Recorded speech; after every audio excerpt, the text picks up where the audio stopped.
Sorna, est-ce qu'ils sont là? Oui, ils sont là. Docteur Modou? Réaction?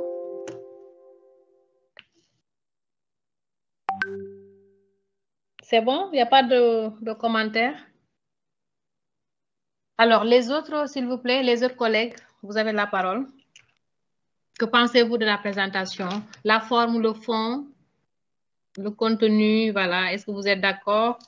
Y a-t-il des contributions, des commentaires, des questions? Donc, 10 à 15 minutes, s'il vous plaît. Vous avez la parole. Vous vous présentez, vous mettez la caméra et puis vous posez vos questions ou bien vous donnez votre contribution.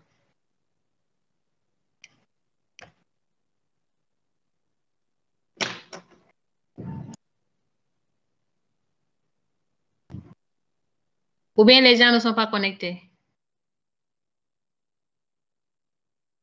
Si, ils sont connectés.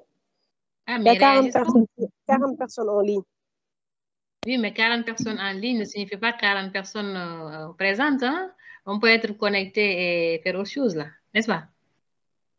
Est-ce qu'ils nous entendent? Est-ce qu'ils sont là avec nous? On les écoute.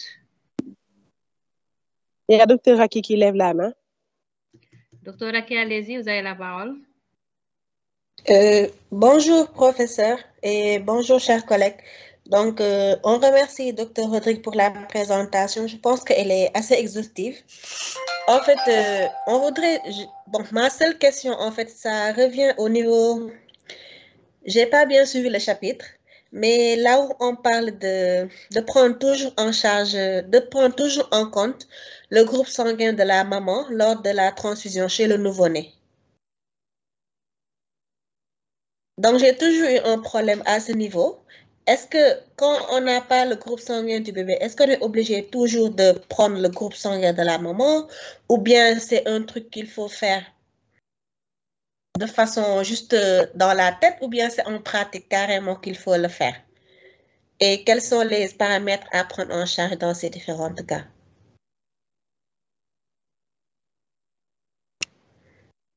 Alors, docteur Raki, vous êtes dans quel service, s'il vous plaît? Je suis à l'hôpital général Idrissa Pouye. Parfait. Vous êtes avec docteur Seynabou et docteur Okia. Voilà, c'est ça. Alors, je vois qu'on a bien fait de rajouter la présentation sur les anémies néonatales. Parce que c'est normalement au cours de cette leçon ou de cette présentation qu'on va discuter des modalités de transfusion chez le nouveau-né. Normalement, il n'aurait pas du tout dû parler de nouveau-né dans cette présentation-là parce que la leçon est intitulée « Anémie du nourrisson ». Donc, cela fait un peu hors sujet. D'accord? Donc, il faut bien regarder les titres, les intitulés. Quand on vous demande de parler de l'anémie du nourrisson, s'il vous plaît, évitez de tomber dans le piège de faire une présentation sur l'anémie de façon globale. Vous avez parlé du nouveau-né, vous avez même parlé des autres âges, parce que quand on parle de maladie de Crohn, quand on parle de gastrectomie, classiquement, on fait allusion à d'autres terrains.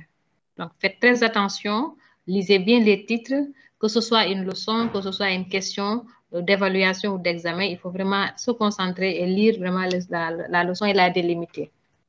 Alors, on va revenir sur cette, parce que je préfère qu'on vous présente la leçon, qu'on vous explique pourquoi et qu'on vous donne les tableaux de correspondance.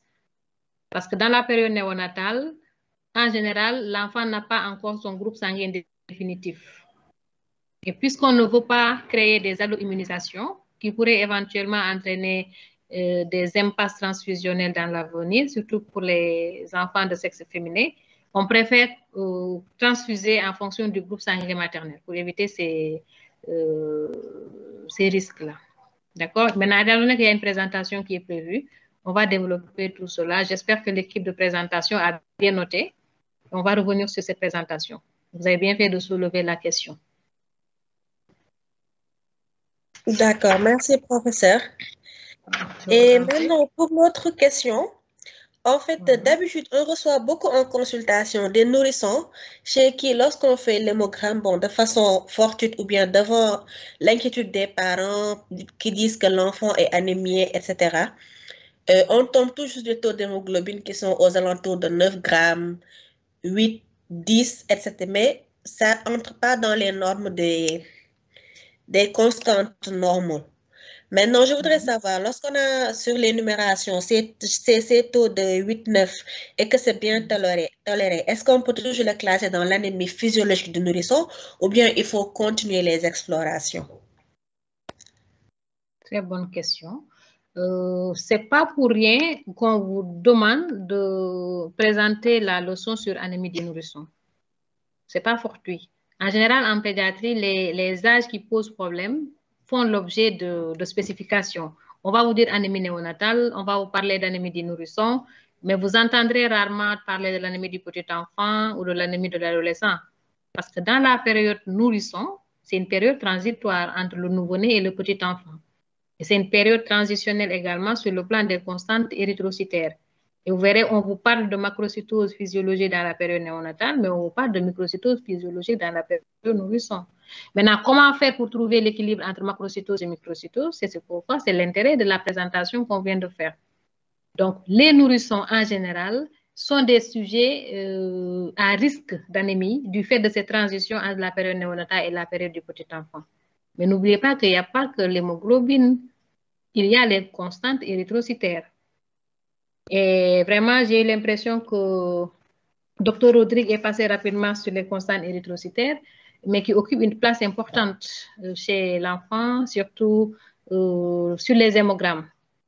Parce que l'anémie étant essentiellement d'origine carentielle chez le nourrisson, lorsqu'elle est hypochromicrocytaire, il faut éviter de tomber dans le piège d'une carence martiale débutante, latente qui précède l'anémie. Encore une fois, un enfant peut avoir un VGM abaissé, alors que son taux d'hémoglobine est encore dans les normes ou bien dans la limite inférieure. Ce qui fait que si vous attendez que le taux d'hémoglobine baisse, alors vous êtes un peu en retard sur la carence qui est là depuis longtemps. Vous voyez un peu? Donc, effectivement, chez les nourrissons qui présentent ces taux d'hémoglobine, considérez-les comme des anémies. En tout cas, si l'anémie est de type hypochromicrocytaire. Et regardez vraiment le VGM et pensez en premier lieu à une anémie de cause carentielle en fer. Maintenant, si vous éliminez la carence en fer, vous allez discuter des autres causes d'anémie.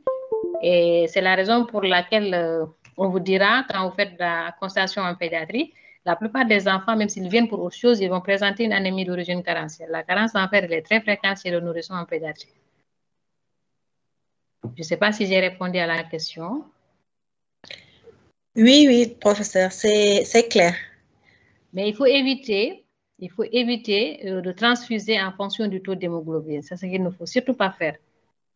Interpréter les hémogrammes en fonction de l'âge, évaluer la tolérance avant de traiter.